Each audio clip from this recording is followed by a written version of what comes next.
Eh bien voilà, bonjour. Mesdames et messieurs, comme vous le savez, tout le plaisir est nôtre de vous savoir très nombreux devant votre petit écran, attendant avec impatience et patience ce nouveau numéro d'homéostasie. Et on vous assure qu'il est somme toute homéostasique à souhait, parce que nous avons ici, sur ce plateau, quelqu'un qui vient de très loin, 8000 km le sépare d'ici, mais il est venu comme ça là nous donner la quintessence même sur un thème tout à fait homéostasique, l'homme noir et l'islam. Homéostasie, la spiritualité des profondeurs s'est étonnée pour savoir d'où vient-il que son frère Abdullah s'amène sur ce plateau pour venir nous parler de l'homme noir et l'islam, quand on sait très bien que le saint prophète de l'islam lui-même n'est pas négro et qu'il n'y a aucun noir à l'origine de l'islam, que parmi les compagnons même du saint prophète à son époque, il n'y avait aucun noir.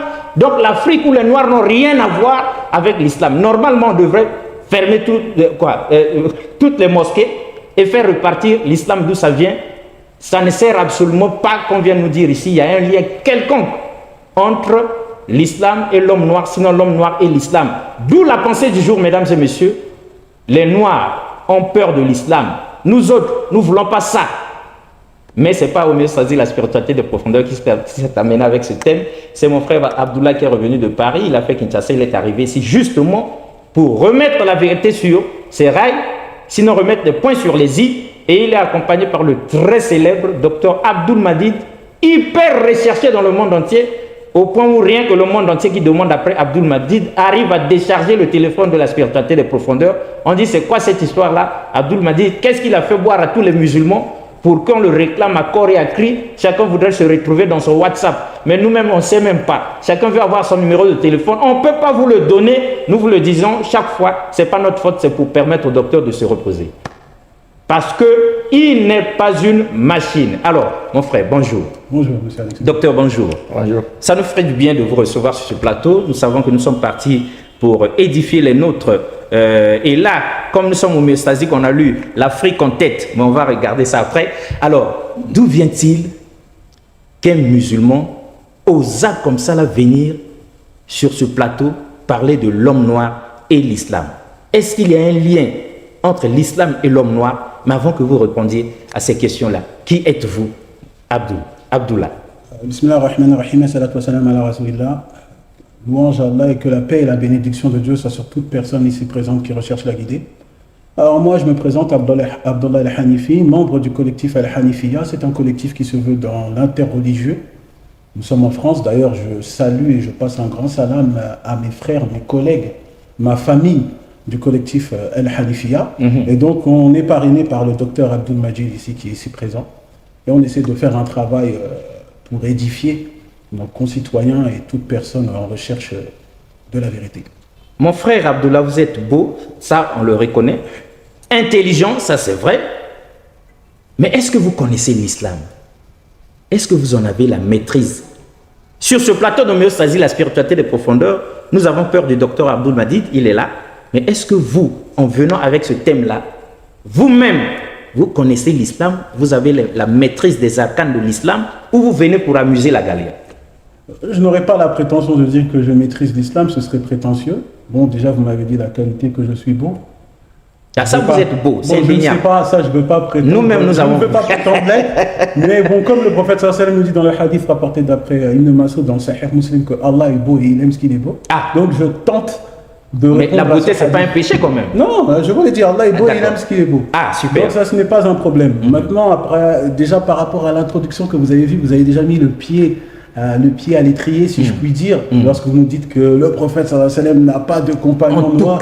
Tout ça, on va vous... Même pas un seul noir. Tout ça, on va vous montrer. On va vous montrer ça avec plaisir. Ce sera, je pense, un petit plat spirituel assez consistant pour nos téléspectateurs. Et vous allez voir, comme vous avez dit que c'est homéostasique, on va essayer de rééquilibrer ça là. Hein. Ça va être un bon équilibre. D'accord, c'est super. Docteur Abdul Madid, vous arrivez seulement pour accompagner ce jeune dans l'islam. Il n'est pas aussi ancien que vous, on le sait très bien.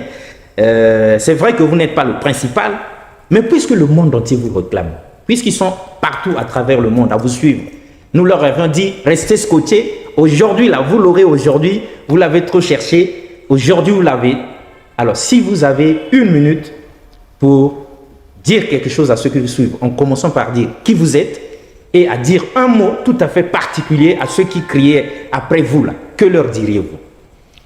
Bon, Bismillah ar-Rahman ar-Rahim, Allahumma salli Muhammad wa Muhammad. Donc, je suis Kassoubi Abdelmajid de la République démocratique du Congo, président et fondateur du groupe islamique Al-Badou de la République démocratique du Congo. Je suis membre du groupe pour l'appel à l'islam du Congo-Brazzaville. Et je suis le parrain du collectif Al-Hanifiya qui est en France. J'ai un grand nombre d'élèves, disons, en France. Alors, pour ceux qui me recherchent, bon, je suis à leur disposition. Sauf qu'on ne veut pas trop passer notre numéro parce qu'il y a même des gens qui m'appellent à 2h, 3h du matin, ainsi de suite. Mon premier WhatsApp est déjà saturé. Il y a plus de 150 000 messages. Je ne sais même pas comment. Impossible. J'ai changé même de numéro de WhatsApp. J'ai un nouveau numéro. Mais du moins, je reste le serviteur de l'islam. Et quand vous en avez le temps, vous continuez quand même à leur expliquer des choses et d'autres. Oui, c'est votre mission. Bien sûr. Vous ne pouvez pas quand même empêcher les gens de vous poser des questions. Là, je reviens fraîchement du Cameroun, où j'ai passé un séjour de presque 2 mois. Où les gens étaient heureux de nous dire Abdoulaye ici au Cameroun. Oui, plus de 2 mois même, je dirais. Plus de 2 mois. Et le thème principal qui a été abordé dans cette péripétie, c'était la contribution de l'islam dans la pérennisation de la paix et du vivre ensemble. Super. Ok, alors, cela dit, le décor est planté. Mon frère, on vous écoute. Oui, on a voulu déjà entamer un sujet comme ça, comme vous êtes sans ignorer qu'on est à une époque où nous sommes très contents. On a vu qu'il y a un très grand engouement de la part des Africains, que ce soit des Africains locaux ou des Africains de la diaspora, comme moi par exemple. Et cet engouement, justement, qui est, je pense, est alimenté par un goût patriotique pour son peuple, nous, on a voulu encadrer cette chose-là afin que les choses puissent être, je dirais, droites et que vraiment on ne puise pas sur des choses qui peuvent être des idées reçues, des amalgames et surtout qui peuvent être en réalité un poison pour le peuple africain. Comme par exemple lorsque vous nous avez dit que le prophète alayhi salatu wa salam n'a aucun rapport avec les Noirs, il n'a jamais eu de compagnon noir. Vous m'avez demandé si je maîtrisais l'islam. Non, moi je ne suis qu'un élève, je tâtonne avec l'islam, mais j'essaie de tâtonner convenablement. Et donc, par rapport à ce que je dis, je peux vous dire que vous avez totalement faux. Totalement faux. Tout d'abord, la nourrice du prophète alayhi salatu wa salam, Baraka Aymen, était noire. Sa nourrice était noire, Baraka Aymen. Et le prophète alayhi salatu wa salam a dit à son sujet que celui qui veut marier une femme du paradis, qu'il marie Baraka Aymen. Et c'était une femme noire. Le prophète sallallahu alayhi wa sallam avait un fils adoptif, Zayd, qui était noir. Le seul mentionné dans le Coran, le seul compagnon nommément cité dans le Coran, qui est noir. Dans le Coran, on trouve une sourate. La sourate Luqman. Luqman était noir. Donc ça, c'est des choses que le musulman averti, ça ne peut que le faire sourire. Et je peux vous donner un conteneur de compagnons qui étaient noirs. El-Miqdad, El-Julaybib. Je peux vous en donner plein. Mais puisque nous avons mené des recherches et découvert qu'il n'y a pas plus grand raciste que le prophète. Alors là, ça c'est des recherches que je pense... Vous n'êtes pas encore allé trop loin. C'est des recherches qui méritent encore plus de recherches. Là, vraiment, parce que moi, j'ai un hadith qui se trouve rapporté par l'imam al-Bukhari, où le prophète, sallallahu alayhi wa sallam, lorsque son fils adoptif s'est marié avec sa nourrice Baraka Aymen, ils ont eu un enfant noir qui s'appelle Oussama ibn Zayd. Et le prophète, sallallahu alayhi wa sallam, a pris cet enfant-là dans ses bras, il a pris son petit-fils dans ses bras, et il a dit, Ya Allah, aime-les, car je les aime. Et sa femme, Aïcha, nous rapporte que personne ne peut détester Oussama ibn Zayd. Car j'ai entendu le prophète sallallahu alayhi wa sallam dire, celui qui n'aime pas Oussama ibn Zayd, Allah ne l'aime pas. Alors regardez, le prophète sallallahu alayhi wa sallam nous dit quoi? Il nous dit que celui qui n'aime pas ce noir, alors il ne peut pas espérer avoir l'amour d'Allah. Donc comment on peut parler de racisme? On ne peut pas trouver de racisme dans ça. Dites mon frère, on sait que vous êtes musulman. Ça on le sait très bien. On vous le concède aussi, c'est normal. Mais est-ce que vous dites ces choses pour nous attirer dans un piège? Ou bien c'est authentique? Est-ce que c'est coranique? Est-ce que c'est historique? Est-ce que c'est vrai que... Si vous voulez du coranique, on peut vous le donner. Mais évidemment, nous on ne veut pas les choses en l'air. On sait depuis toujours, on vous dit ça. Peut-être que vous ne savez pas, nous savons beaucoup de choses sur l'islam. Comme l'islam qui a mis au fer les noirs que nous sommes, bien pire que les Européens qui sont arrivés après, les Arabes, dont le prophète, ont mis au fer les Noirs et ils nous ont traînés jusqu'à Zanzibar. On nous a dit ça à l'école. Et ils nous ont convertis par la force, par la terreur, par l'épée. On ne peut pas dire quand même. Là, vous rentrez dans un sujet que j'aime beaucoup. Car nous vous attendions au tournant là. C'est un sujet que je vous l'avoue. Donc pour nous les Noirs, l'islam c'est pas notre affaire. Qui me tient fortement à cœur. On vous écoute. Le docteur est là. Il va compléter. Avant de venir, je vous annonce que je reviens du Togo et du Ghana. Du Togo, du Ghana. Du Ghana, parce qu'au Ghana, le Ghana fait partie des 7 portes ouvertes, c'est-à-dire les 7 endroits dont les esclavagistes ont emmené tous nos descendants. Donc vous avez cité le Zanzibar, il y a également Ouida au Bénin, voilà. Je suis parti là-bas. Il y a Diosso ici au Congo. Et d'ailleurs je suis parti là-bas et petite anecdote, il faut voir comment les Congolais n'ont pas respecté leur patrimoine. Évidemment. Jusqu'à ce que les chaînes esclavagistes ont été vendues comme on vend du pain. Vraiment. Non, ça c'est vrai. Maintenant, aujourd'hui, là, on est en train de se rattraper. On veut se rattraper pour retrouver cette histoire-là. Vous avez bien fait d'y aller. Je suis parti à Diosso. Je suis parti également au Sénégal, à l'île de Gorée. Super. Ah, on aime l'île de Gorée. Je suis parti. Homéostasie n'est pas encore arrivé, mais il faut que nous arrivions. Donc vous avez parlé du Zanzibar, il y a également l'Angola et le Cap-Vert. Évidemment. Donc voilà, moi je suis parti à tous ces endroits-là. Et donc quand on parle d'esclavagisme, il faut faire très attention. Chaque mot a ses précisions. Lorsque vous nous avez dit que le prophète avait des esclaves, il torturait les gens. Des esclaves noirs. Non, c'est totalement faux. Le prophète le fils adoptif du prophète était esclave, il l'a affranchi et il l'a considéré comme son fils adoptif. Et certains l'appelaient Ibn Rasoulillah, le fils du prophète sallallahu alayhi wa sallam. Le prophète sallallahu l'a mis à la tête d'une armée. Comment on peut parler? Et quand on parle du hadith du prophète sallallahu alayhi wa sallam, quand on prend le hadith rapporté d'après Abu Huraira, le hadith Qudsi, qui est dans le Bukhari, où le prophète sallallahu alayhi wa sallam nous dit, Allah dit que je serai l'ennemi de 3 personnes le jour de la résurrection. Celui qui fait un engagement et qui ne s'y tient pas, celui qui fait travailler un salarié et il ne le paye pas, et celui qui vend des esclaves et s'enrichit avec, qui fait du commerce. Donc le prophète sallallahu alayhi wa sallam lui-même dit que celui qui fait la chose que vous condamnez, et bien alors il dit que ce sera l'ennemi d'Allah le jour du jugement dernier. Oui, tout à l'heure on a dit qu'on allait vous donner des preuves coraniques. Allons tout simplement dans Surat Ar-Rum. Dans Surat Ar-Rum, au verset 22, Allah subhanahu wa ta'ala nous dit quoi? Il nous dit parmi ces signes, la création des cieux et de la terre et la variété de vos idiomes et de vos couleurs. Donc regardez monsieur Alexis Bongo. Selon la pensée islamique, le fait qu'il y ait des couleurs diversifiées, c'est un signe qu'Allah a établi pour montrer qu'il existe. Donc toute personne qui ferait du racisme, toute personne qui aurait du dégoût ou de l'aversion pour quelqu'un qui aurait une couleur différente que la sienne, dans la pensée islamique, c'est-à-dire qu'il n'est pas d'accord avec un signe qu'Allah a établi pour montrer qu'il existe. Ça c'est islamique. Oui. Quand vous prenez également, excuse-moi le docteur, je rajoute, quand vous prenez dans la sourate 38, sourate Sad, au verset 71 à 78, on nous relate la première personne qui a fait le racisme. La première personne qui a fait le racisme, c'est Satan. Puisque Satan, lorsque Dieu a demandé aux anges de se prosterner, et il a demandé à Iblis de se prosterner, qu'est-ce qu'il a répondu? Il a dit, non, moi j'ai été fait de feu, et il a été fait d'argile. En quelque sorte, je suis mieux que lui. Mieux qu'Adam. Il est mieux qu'Adam. Donc c'est du racisme. Et Allah a répondu, il s'est gonflé d'orgueil. Donc Allah a considéré le racisme comme une forme d'orgueil. Et le prophète sallallahu alayhi wa sallam a dit que celui qui a minimum un atome d'orgueil n'a pas sa place au paradis. Et comme vous l'avez vu, Satan a été chassé du paradis. Donc selon la pensée islamique, toute personne qui est raciste, il fait un acte satanique. Bien pire, il fait un acte qui a été la cause que Satan a été chassé du paradis. Et ça, c'est islamique. Et c'est dans le Coran. Docteur. Oui, bien sûr. Un complément d'objet direct. Oui, mais tout ce qu'Abdallah a dit, ce ne sont que des évidences coraniques. Vous savez que dans le Coran, Dieu, à travers le prophète Mohammed, a fait même de l'affranchissement des esclaves noirs à l'époque du prophète un acte de foi. C'est-à-dire, affranchir des esclaves, c'est un acte de foi. C'est pour montrer qu'on était un bon croyant, qu'on était un bon musulman. C'est authentique ce que vous êtes en train de dire. Ça, c'est le Coran même, et la sunna du prophète.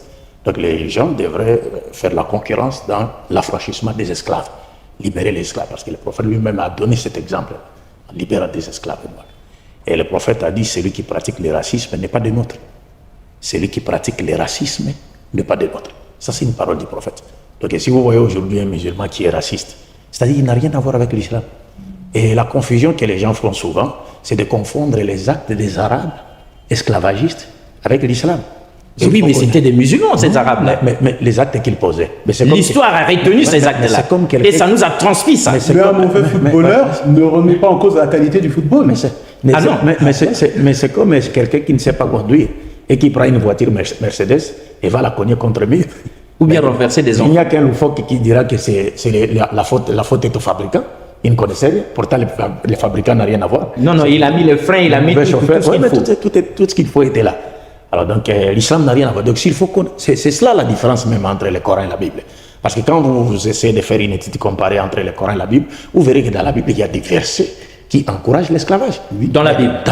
Mais dans le Coran, il y a des versets plutôt qui abolissent, c'est-à-dire qui condamnent l'esclavage. Et il venait de vous lire un verset du Saint-Coran. Là, vous blessez les chrétiens, mais continuez d'abord. On peut donner des preuves. Ça sont des Lévitique 27. C'est-à-dire, dans la Bible, on encourage. Oui, c'est ça. Donc, dans le Coran, alors que le Coran bannit ça, et condamne l'esclavage, et ainsi de suite. Et les prophètes, comme je venais de le dire, donc Dieu, à travers les prophètes, a fait de l'affranchissement des esclaves un acte de foi. C'est-à-dire, il en a fait même un acte de rapprochement. Si vous voulez vous rapprocher de Dieu, c'est-à-dire avoir une élévation spirituelle, il faut affranchir les esclaves. Et devant le prophète à son époque, il y en a qui en ont profité. Ils ont affranchi des preuves coraniques existent. Mais c'est pourquoi l'islam à faits. l'époque était considéré comme étant la religion des esclaves. Parce que tous les esclaves adhéraient maintenant à l'islam. Parce que l'islam est venu pour faire quoi? Pour abolir l'esclavage, condamner l'esclavage. Donc il y a eu maintenant des gens de basse classe qui ont fait quoi? Qui ont beaucoup adhéré à l'islam. Et c'est là a commencé à inquiéter les Arabes qui occupaient une place élevée dans la société. Donc j'étais ici en train de faire allusion au verset que le frère a cité dans la sourate Rum, la sourate les Romains, le verset 22, où Dieu dit, il y a un signe dans la diversité de vos couleurs, de vos langues, tribus, nations, peuples, ainsi de suite. C'est-à-dire l'islam, l'esprit théologique de ces versets nous montre clairement que la diversité de nos langues ne doit nullement constituer, c'est-à-dire un objet de mépris de l'autre, mais plutôt ça doit contribuer à chanter la grandeur de la sagesse divine. Parce que Dieu a voulu, Dieu nous a créés avec cette diversité. Pourquoi? Dieu nous montre clairement, c'est pour que vous connaissiez facilement, c'est-à-dire en nous échangeant des informations, par rapport à nos différentes cultures, nos différences, tout ça, toute cette diversité-là doivent contribuer à chanter la grandeur de la sagesse de Dieu et non constituer un objet du mépris de l'autre, ainsi de suite. Ça, c'est le verset du Saint-Coran. Et ça, c'est un signe révélateur, c'est-à-dire du caractère universel de la mission du prophète Mohammed, la paix de Dieu soit sur lui. Vous êtes sans le savoir que le prophète Mohammed descend d'Abraham par Ismaël. Mais il descend d'une femme noire, Agar, l'égyptienne. On a vu dans la Bible. Oui, Agar était noire. Mohammed descend d'une femme noire. Mohammed avait des disciples noirs. Et on a oublié ici de citer Bilal, qui était le muezzin du prophète. L'appel que vous attendez. Non, mais il faut que ce soit vrai ce que vous dites là. Non, tout est vrai. Nous, on ne veut pas tout faire ici. Tout est vérifié en disant qu'il était ceci. Non, après 2 matins plus tard, on va enquêter là-bas. On va dire que Bilal était tout blanc, tout arabe. Ça, c'est des choses qui récoltent. Il ne faut pas faire parce que vous êtes suivi, le monde entier nous regarde. Si vous dites quelque chose, docteur, surtout vous, les gens vont prendre en considération. Donc il faut que ce soit authentique. Mais j'ai toujours dit la vérité par rapport à cela. Jusque-là, vous avez toujours dit la vérité. Ce que j'ai dit, tout ce que j'ai dit, ça ne vient pas de moi. Mais je ne m'inspire que du Coran et des traditions prophétiques. Donc le muezzin même du prophète. Le muezzin, les premiers muezzins de l'islam, c'était un noir. Mais monsieur Alexis Bongo, vous avez dit quelque chose de très important. Pour revenir dans l'étude comparative, moi je sais que vous êtes un intellectuel. Vous savez très bien qu'en janvier 1454, le pape Nicolas V a déclaré la guerre sainte à l'Afrique. Ça, on sait. Vous n'êtes pas au courant de ça. On ne voulait pas qu'on en parle. Voilà, c'est dans les. On est venu parler de l'islam, pas du christianisme. Ces bulles papales, là, Romanus Pontiflex, voilà. Qu'a-t-il dit? Il a autorisé l'esclavage en disant que les Noirs n'ont pas d'âme. Mais regardez, moi, je vous demande, dans les 266 papes qu'il y a eu, donnez-moi un seul Noir qui a été le représentant religieux de la communauté catholique. Non. Mais pourtant, nous, on va vous donner... Dans toute l'histoire de l'Église. Non, mais pourtant, vous avez parlé d'histoire. Mais moi, je vous donne un ancien esclave affranchi qui est devenu le moufti, le représentant religieux de la Mecque. Atta ibn Raber, qui était noir. Authentique. Atta ibn Raber, qui était noir. Accepté. Je et vous dis que respecté par les autres les musulmans. compagnons du prophète sallam s'asseyaient même devant lui pour apprendre la science. Quand c'était à l'époque des Omeyyades, il était le seul habilité à faire des fatawas, des avis juridiques. Et puis même, je peux aller plus loin, c'est un ancien esclave qui est devenu maintenant dirigeant des autres. Mais vous n'allez jamais voir ça dans le christianisme. Et pourquoi? Parce que vous allez tout simplement dans Proverbe, vous allez dans Proverbe chapitre 19 verset 10, où il est dit, il ne sied pas à l'insensé de lui donner des délices, combien même à l'esclave de dominer des princes. Donc dans la pensée chrétienne, un esclave ne pourra jamais à l'avenir dominer ses maîtres. Par contre en islam, on a vu avec Atta ibn Rabah que c'est lui qui est devenu même le moufti de la Mecque. Ça, c'est très fort. Mais attends, on ne s'avoue pas vaincu facilement comme ça, là, mon frère Abdullah. Restez tranquille. Nous, on demande à ceux qui maîtrisent l'histoire de l'Église, l'histoire de la papauté. Plus de 200 papes. Fouillez là-bas pour homéostasie la spiritualité des profondeurs. S'il y en a un seul, on ne vous en demande pas deux, un seul noir parmi tout le chapelet de papes qu'il n'y a jamais eu dans l'histoire de l'Église catholique, sinon de l'Église. Peut-être bien qu'il y en a un. Peut-être que vous n'êtes pas au courant. Non. Regardez ça et dites-nous s'il y en a un là-bas rapidement. On défie tout le monde. On défie tout le monde. Bon, ça, aujourd'hui, nous parlons de l'homme noir et l'islam. Oui. Mais vous savez très bien qu'aujourd'hui, par exemple, on ne peut pas comparer la Bible et le Coran par rapport à l'origine de la race noire. On ne peut pas. On ne peut pas comparer. Non, docteur, pesez bien vos mots. Oui, oui. Ce que je voulais dire, je vais dire quoi? Je voudrais dire ceci. C'est que selon la Bible, la race noire serait issue d'une personne qui aurait été maudite par Dieu. Ça, c'est connu de tout le monde. Calme. Alors qu'en islam, évidemment, c'est écrit dans la Bible. En islam, c'est pas comme ça. En islam, les prophètes nous montrent ça sur base des textes coraniques. Ils nous montrent clairement que d'abord, tous les humains, toutes les races, nous descendons d'un seul homme. C'est-à-dire, nous appartenons tous à la grande famille adamique. Et dans cette grande famille adamique, les prophètes nous disent, dans cette famille adamique, l'adoration doit être exclusivement réservée à Dieu seul. Et la paternité de l'humanité exclusivement attribuée à Adam. Et dans cette grande famille adamique, le meilleur d'entre nous, c'est celui qui craint Dieu le plus. Ce n'est pas celui qui est blanc, ce n'est pas celui qui est rouge, ce n'est pas celui qui est noir, ce n'est pas celui qui est jaune, mais plutôt celui qui est pieux.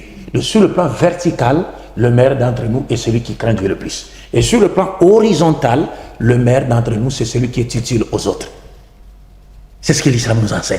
Est-ce que vous comprenez? Et c'est pourquoi dans les versets auxquels le frère a fait allusion, Dieu nous dit, dans la diversité de vos langues et de vos idiomes, couleurs, ainsi de suite, il y a un signe pour le monde. Ça y est, je l'ai expliqué ici en disant, cela ne doit nullement constituer un objet de mépris de l'autre, mais plutôt ça doit contribuer à chanter la grandeur de la sagesse divine qui nous a créés dans cette diversité pour que nous nous connaissions facilement, on s'échange nos différentes, comme vous l'avez dit, c'est si bien dit d'ailleurs. Est-ce que vous comprenez? Et c'est pourquoi aussi le prophète Mohammed est le seul prophète issu de la postérité d'Abraham qui a, c'est-à-dire placé toutes les races sur le même pied d'égalité en basant les critères de noblesse sur la piété. Il a dit, et non sur la couleur. Non, il a dit l'arabe n'est pas supérieur à un autre être humain. Un autre humain n'est pas supérieur à un arabe. Lui-même étant un arabe, mais il dit l'arabe n'est pas supérieur à un autre être humain. Un autre être humain n'est pas supérieur à un arabe. Un blanc n'est pas supérieur à un noir. Un noir n'est pas supérieur à un blanc, que par la piété. Le meilleur d'entre vous est celui qui craint Dieu le plus. Évidemment. Aucun prophète de la Bible ne l'a enseigné. Si, ça c'est aucun. Ok. Mais non, mais les hommes de Dieu vont nous dire si qu'aucun. Non, mais enseigné. non, mais pour vous, on a une question. Est-ce que quelque part dans le Coran, on n'a pas dit que les Noirs sont les tout derniers? Pas du tout. Pas du tout. C'est impossible. On méprise. C'est impossible. Mais Allah, c'est il ce dit dans le Coran, dans la sourate Al-Tib, Allah il dit la j'ai créé l'être humain de la forme la plus parfaite. Comment maintenant on va dire il va dire que les Noirs sont les derniers? Non, si vous voulez trouver ça, on va vous trouver ça dans la Bible. Dans Cantique, chapitre 1, verset 5, quand on regarde les traductions actuelles, vous allez voir, c'est écrit quoi? Je suis noir, mais belle. Ah, vous connaissez pas nous avons lu ça dans la Bible. Quand on parle de la reine de Saba, évidemment. On parle de la reine de Saba, et pourtant, quand on prend le texte en hébreu, c'est pas du tout ça. La particule employée, c'est le vav, qui est une particule de coordination. Mais bizarrement, quand on prend la traduction vulgate, la traduction latine faite par Saint Jérôme, maintenant, on a remplacé par le mot latin sum, c'est une particule d'opposition. C'est-à-dire, je suis noir mais belle. Comme si être une femme noire serait un obstacle à la beauté. À la beauté. Mais pourquoi? Sur quoi il se base pour dire cette En tout cas, ça c'est problématique. Hein, que les mordus de la spiritualité, regarde ça, on a deux questions pour le docteur Abdul Majid, comme on l'a sur ce plateau, pardon, et on reviendra sur vous. Docteur, au lieu que nous attendions qu'on nous appelle, qu'on nous dise, qu'on nous envoie des SMS par ce numéro pour nous dire, vous qui avez la maîtrise de ces choses-là, parce que quelqu'un nous disait hier encore, il faut que je voie docteur Abdul Majid de mes propres yeux, parce qu'il a une culture générale spirituelle extrêmement poussée. Deux questions. La première, est-ce que de toute la lignée des papes qui existent, il n'y en a pas eu un noir? Non, pas du tout. Bon, deuxième question. On a voulu proposer un noir comme pape avant l'élection du pape de Benoît XVI. Oui, oui. Mais les gens sont opposés. Parce que les gens bouillonnaient, on se disait peut-être que pour une fois, il y aurait un noir, peut-être. Et j'ai regardé, j'ai vu même des blancs à la télé qui disaient, mais qui baiserait la main d'un noir, d'un pape noir. Des blancs chrétiens. Oui, des blancs chrétiens. C'est-à-dire cardinaux, tout ça, des archevêques et tout ça, des blancs chrétiens, noir qui est devenu avec la foi. Et puis un blanc va prendre sa main et puis baiser sa main comme ça. Ils ont dit ça, c'est vraiment... Non, il ne peut pas. C'est l'horreur à Mais chez nous à l'islam, nous baisons c'est-à-dire les mains de nos imams noirs. Et vous avez vu même à la Mecque, qui est la direction de la prière, l'axe principal vers lequel les musulmans se dirigent pour faire la prière, il y a un imam noir là-bas. Un imam noir à la Mecque. Adil Kalban, il est venu même, il nous a rendu visite à Kinshasa. Et nous avons ensemble avec lui donné des conférences à Kinshasa. Un noir. Et derrière lui, il dirigeait la prière. Derrière lui, il y avait des arabes, des blancs, ainsi de suite. Parce qu'en islam, le meilleur d'entre nous est celui qui craint Dieu le plus. Docteur, c'est cela les critères. On vous connaît. Donc nous, en même temps, on est très prudents avec vous. On sait que ce que vous venez de dire est vrai. Mais dites-nous, le frère Abdullah parle de la bulle papale. Est-ce que c'est authentique? Oui, est-ce qu'un pape peut déclarer une telle abomination, une telle horreur? Monsieur Alex, on va vous faire lire quelque chose. Parlons-en de cette fameuse bulle papale. Tout est authentique. Lisez là, c'est entre crochets.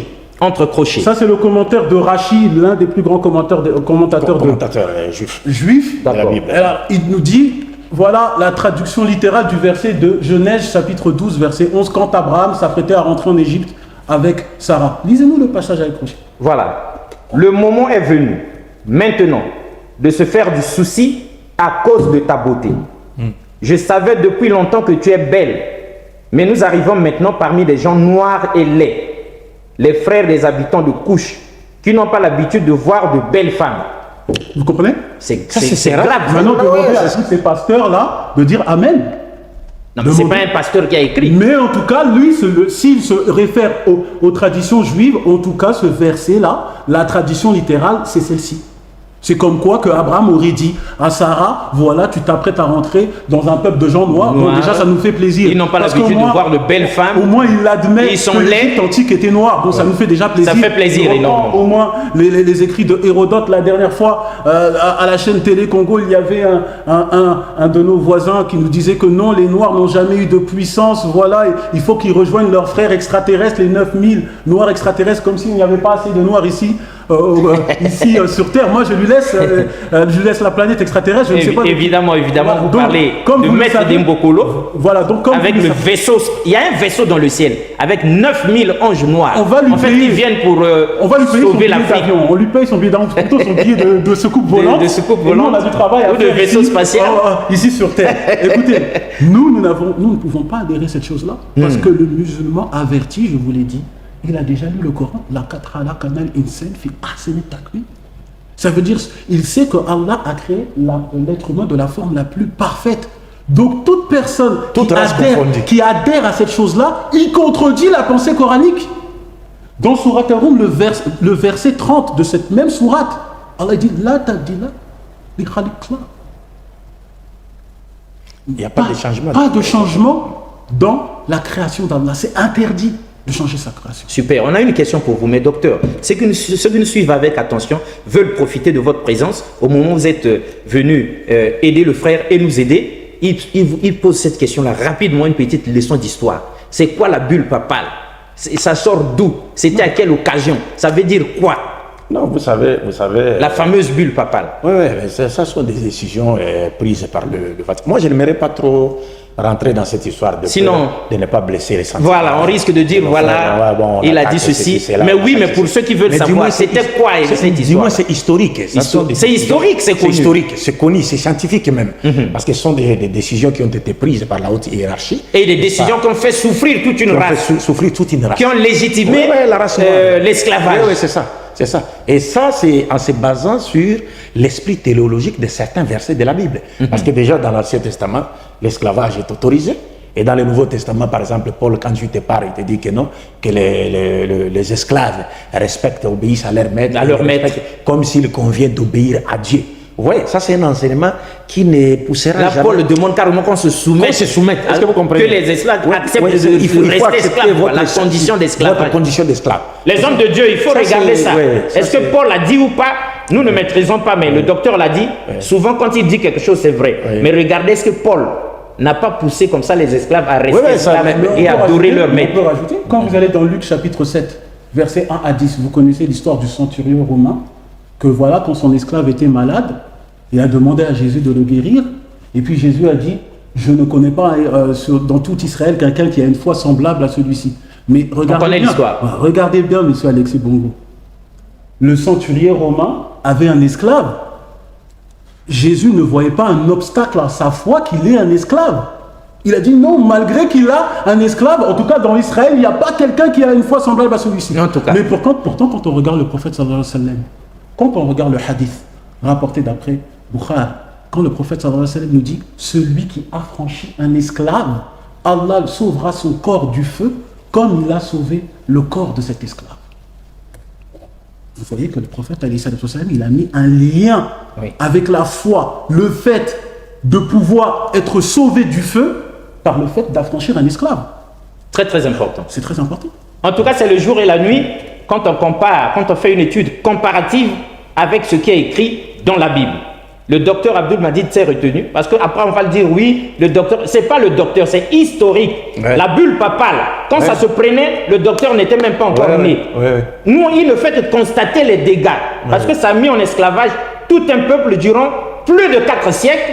Alors là, quand on parle, est-ce que c'est criminel? En tout cas, tous les catholiques en soutane devraient venir ici nous expliquer d'où vient-il que le pape, qu'il y eut un pape dans l'histoire de l'humanité, comme ça, a légitimé, à rendre possible l'esclavage sur des bases bibliques et scripturaires, la parole de Dieu, comme pour dire, avec notre frère Abdullah qui vient seulement de le retracer ici, que les Noirs n'ont pas d'âme, que eux, vous pouvez les considérer comme des animaux, vous pouvez les considérer comme des meubles, du mobilier, en tout cas, ça ne change absolument rien. Monsieur Alexis Bongo, il faut recadrer les choses. Quand on recadre les choses. Quand on parle d'esclavagisme, il faut savoir que l'esclavagisme a été en tout lieu et en tout temps. Les premières traces de l'esclavagisme, c'était en Mésopotamie avec le code d'Amachouri.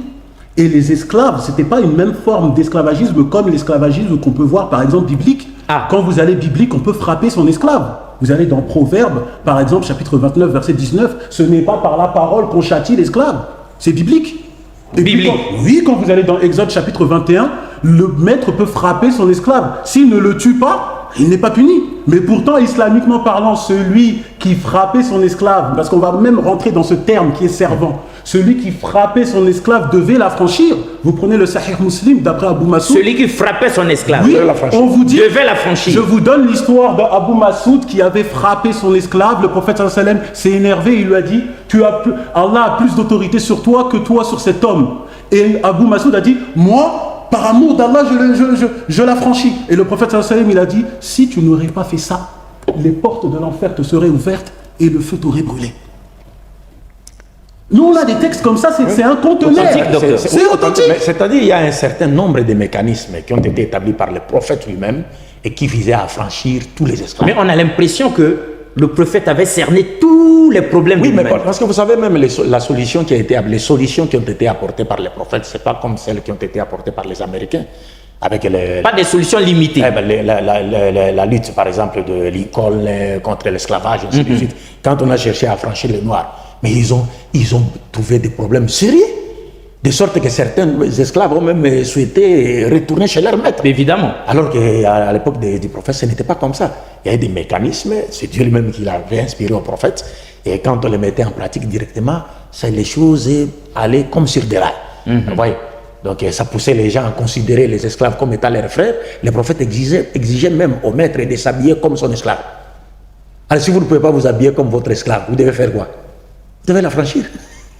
Il y a autre chose. Ça, c'est ingénieux, ça, c'est magnifique. Il y a beaucoup de choses. Il y a aussi un autre C'est processus. très sage, Il y a un autre, très le profond. prophète sallam interdisait qu'on appelle son servant esclave. Il disait appelez-le mon neveu, mon fils, parce que ce sont vos frères. Et c'est dans le Sahih Muslim. Et il disait aux esclaves, n'appelez pas votre maître mon seigneur. Appelez chef ou patron comme un salarié. D'accord. Il y a des explications très précises en islam. Mais je vous l'ai dit, le sujet de l'esclavagisme, c'est un sujet qui me touche particulièrement à cœur. Il faut savoir déjà que quand on parle des Arabes, la couleur arabe n'était pas homogène. Tout comme la couleur israélite, il y avait des noirs qui étaient arabes. Il y avait des noirs Il y avait arabes. des compagnons du prophète sallallahu alayhi wa sallam Donc à qui cette étaient noirs époque de razzia et arabes. d'esclavage, Déjà, là, même quand il y vous avait allez- des noirs Mais déjà, même quand vous allez- arabes qui mais mettaient même au quand fer on va d'autres dans les noirs. pays arabes, on trouve des noirs. Évidemment. Quand on va au Yémen, il faut savoir, parce qu'on a toujours cette idée de penser, de mettre un lien entre l'esclave et le noir. Mais pourquoi faire cela? Je vous rappelle que nous, en tout cas islamiquement parlant, le musulman averti, il se rappelle que quand les musulmans étaient persécutés, ils sont partis se réfugier chez un royaume noir d'Abyssinie, le roi Négus, et que le roi Négus avait la possibilité de lui les réduire à l'esclavage, ces gens-là. Le roi Négus Il aurait pu le faire. mais le roi Négus avait un royaume tout puissant. L'Éthiopie, l'Abyssinie n'a jamais été colonisée. Il y avait le royaume d'Aksum. C'est ce que nous dit l'histoire. Oui, ça c'est une histoire que le peuple africain doit connaître. On a cette idée bizarre de penser que l'homme noir, c'était un esclave faible. Non, Allah même parle dans Surat El-Fil, la sourate les éléphants, du peuple éthiopien qui a failli conquérir la Mecque. Ils avaient une armée ultra puissante. Il faut qu'on retrouve l'histoire. Donc maintenant le problème, pourquoi justement on a voulu entamer un sujet de la sorte? Car malheureusement, et vous le savez par rapport à tous les incidents qu'il y a actuellement dans le monde et dont le peuple africain est victime, alors on tombe vraiment dans une grande amalgame qui pousse certains à un séparatisme du peuple. Mais nous, musulmans, nous ne pouvons rétrograder à un communautarisme quand nous savons que le message islamique est universel. C'est impossible.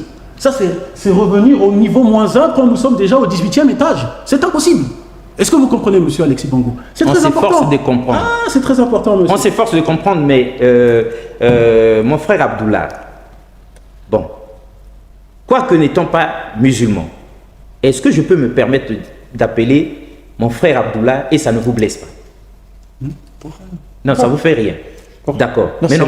le prophète lui-même dit, vous descendez tous d'Adam. Donc vous êtes des frères.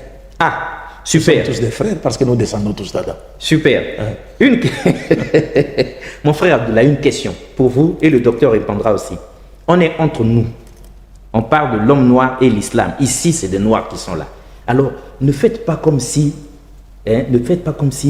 on vous a déjà acculturé, on vous a déjà déracialisé.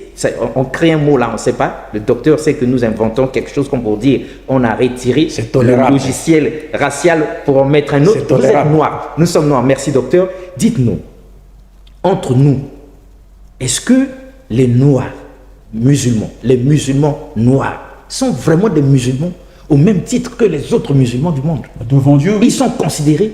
Devant Dieu, oui. Maintenant, si certains des musulmans ou de personnes qui se disent musulmans ont le cœur malade, moi, je n'ai pas besoin de me contaminer par ces personnes malades. Est-ce que vous me comprenez? Moi, je prends comme exemple le prophète, alayhi salatu wassalam, qui considérait un homme noir comme son fils adoptif, qui considérait l'enfant de cette fils adoptif comme son petit-fils, qui disent qu'on le surnommait, ce petit noir-là, on l'appelait Hub Rasulillah, l'amour du prophète sallallahu alayhi wa sallam. Moi, c'est cet exemple-là que je regarde. Je regarde Julaybib, cet arabe noir, car il y avait des arabes noirs, je vous le répète.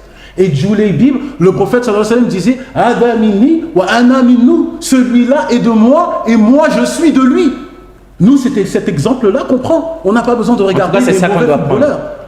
Alors, docteur, est-ce que, parce qu'on sait, et vous le savez mieux que nous, que par les temps qui courent, c'est l'islam qui est captivante et c'est tout le monde qui vient vers l'islam.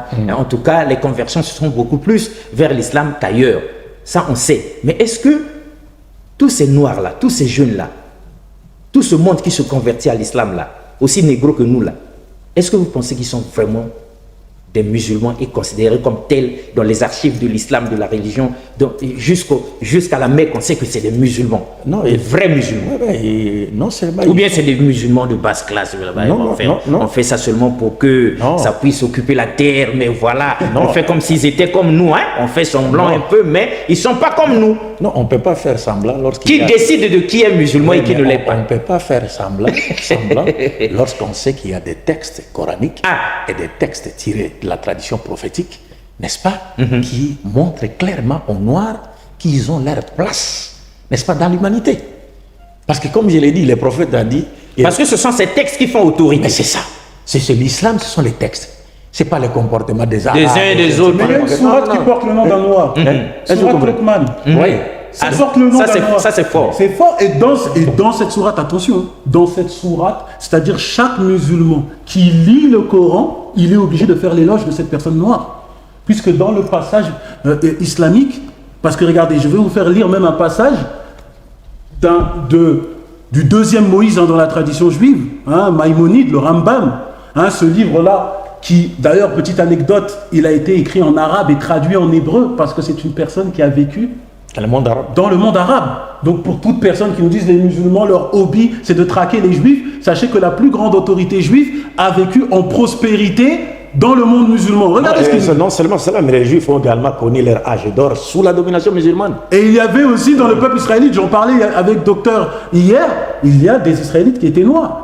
Il y a les Danites, quand on parle des 10 tribus perdues de la maison d'Israël, les Danites, on les trouve en Côte d'Ivoire, les Dan dans la région de Mans. Si, il y en a qui revendiquent ça. On parle également des Lemba, donc c'était pas une homogénéité. Et on va lire un passage de Maïmonide qui, je pense, va vous surprendre.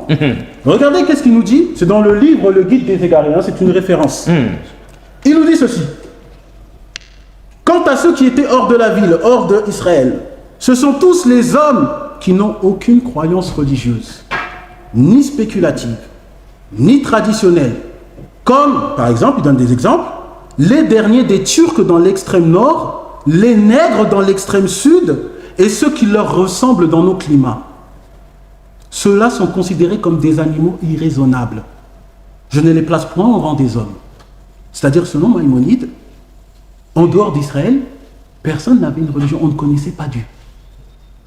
Et il dit quoi? Il dit un élément très bon qui vient encore confirmer ce que je viens de dire. Ceux qui leur ressemblent dans nos climats. C'est-à-dire que lui-même confirme que chez les Israélites, il y avait certains qui ressemblaient à des Turcs, certains qui ressemblaient à des Noirs. Ce n'était pas une couleur homogène. Comme par exemple ce que je vous dis avec les Arabes. Quand on parle de l'esclavagisme arabo-musulman, il y avait des Arabes noirs qui prenaient en esclaves d'autres hommes noirs. Très, très intéressant. C'est ça qu'il faut appuyer. Moi, j'ai un livre à la maison ici en France, on parle maître noir et esclave blanc. Parce qu'il y avait des hommes noirs qui avaient réduit à l'esclavage l'Europe quand il y avait des grands royaumes. Ça, c'est des choses qu'on doit dire. Mais ça, là, c'est des choses. C'est on maintenant, vous attend au prochain voyage. Oui, vous arrivez avec ce livre-là pour qu'on développe cette comme je vous l'ai thèse-là. dit, je vous ai dit, regarde, Maïmonide dit qu'en dehors d'Israël, les gens ne connaissaient pas Dieu. Et ça, c'est quelque chose que les chrétiens ont pris comme héritage. Oh non, un prophète doit faire partie de la maison d'Israël. Mais le Coran vient démentir cela. On prend sourate An-Nahl, dans la sourate 16, verset 36, Allah subhanahu wa ta'ala nous dit qu'il a envoyé des prophètes dans chaque communauté. On prend également la sourate Yunus, la sourate 10 au verset 47, c'est-à-dire dans la pensée islamique, chaque peuple avait eu un prophète. Donc il y avait des prophètes dans chaque coin de la terre. C'est-à-dire avant même l'avènement du prophète Mohammed, il n'y a pas une seule nation, un seul peuple qui n'a pas reçu la visite d'un prophète. Parce que tous nous avons été créés dans le noble but d'adorer Dieu. Ce ne sont pas seulement les Israélites qui auraient été créés pour adorer Dieu. Non, non. Pas seulement eux. Non, pas seulement eux. Toute la race humaine a été créée dans le noble but d'adorer uniquement Dieu et de mener une vie vertueuse fondée sur sa volonté sur le plan vertical comme horizontal. Cela étant, toutes les races du monde ne pouvaient connaître le but de leur existence sur terre qu'à travers quoi? Qu'à travers l'envoi des prophètes, qui étaient donc les porte-parole de Dieu. C'est pourquoi le Coran rétablit cette vérité en disant Dieu a suscité des prophètes et vous les considérez tous. On le tous. Mais ça sans exception. Ça fait partie de l'un des 6 piliers de la foi en islam. C'est-à-dire nous devons de croire à tous les prophètes de Dieu sans exception. Si vous refusez seulement de croire à un des prophètes de Dieu, c'est fini. C'est-à-dire même votre foi à l'un d'eux s'avérerait être nul, ne pas être malhonnête, ne pas être sincère, parce que tous ces prophètes ont été envoyés par un seul Dieu. Oui. Et c'est le prophète Mohammed qui est venu rétablir cette vérité. C'est pourquoi je dis que les Noirs ne peuvent que se convertir à l'islam.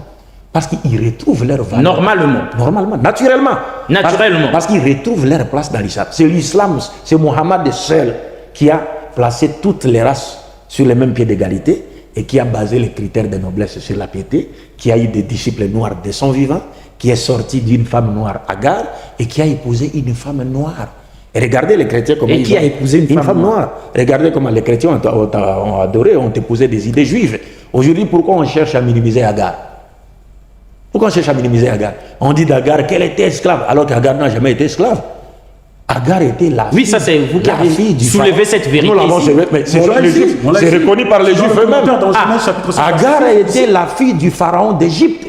Sarai, on a changé son nom, Sarai, et on a donné à son nom l'essence de princesse. Mais on a donné à son nom l'essence de princesse, mais elle n'a jamais été princesse. Mais Agar était princesse de par son statut elle social. Elle était authentiquement princesse. Fille de Pharaon. Mais c'est parce qu'on a voulu, parce qu'on sait très bien que Mohammed est sorti d'Agar, il est sorti d'Ismaël. Du coup, il faut chercher à faire quoi? À minimiser Agar, qui est notre sœur égyptienne. Qui est notre sœur, une africaine. Ça, c'est vraiment nous-mêmes. Et le pharaon connaissait Dieu. C'est pas comme l'a dit Maïmonide. Parce que vous allez lire même dans la Bible, lorsque le pharaon a voulu prendre Sarah pour femme. Et puis Dieu est intervenu pour l'empêcher de la prendre pour femme. Mais qu'est-ce que Pharaon a dit? Pharaon a dit, mais Seigneur, mais Dieu, tu connais la justesse de mon cœur.